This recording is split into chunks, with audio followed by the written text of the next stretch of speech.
So hello again and welcome back. Following on from what I said the last time, I ran through some initial design ideas.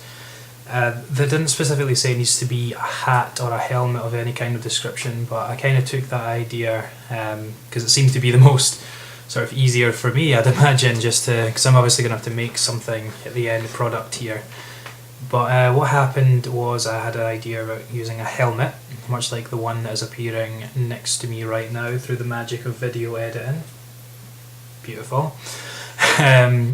But the logistics of how that was going to be, it'd have to be designed for the size of the dog, and I think ultimately we're going to make this for a human, so there would be a little bit too much sort of involved there. I personally don't have the know-how to make this successfully. I think the only way that I'd be able to do that is to paper mache a balloon. I don't really have the supplies to sort of do so I abandoned that idea. Another idea I had was to have a pair of headphones, sort of similar to the ones I have here. I was kind of just copying a brand, but mostly just because they do this. Wait, there we go, shiny. Again, probably would have been quite a good idea. Could have would have been able to help them sort of to think, because obviously it's noise cancelling and the like.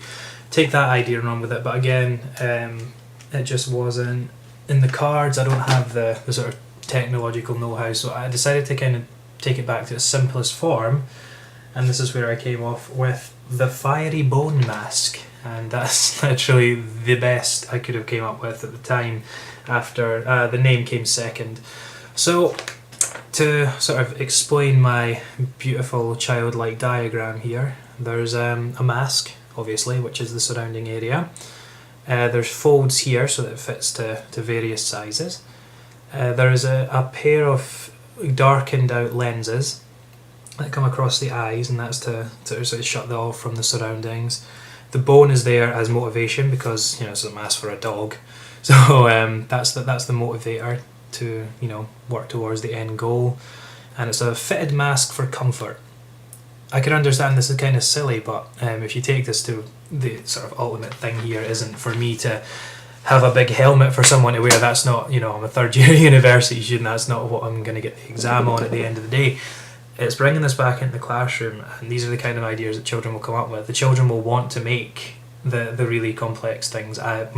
I personally would think they'd want to make sort of more complex things, and it can be quite difficult to do so. So to try and sort of rein it in to make it a little bit more simplistic on my end here, as an example that I would probably give to the children, would give them a kind of scope as to how it can be, and also because I'm pretty bad at the whole designing and making part myself, it'll make children feel a little bit less self-conscious, hopefully.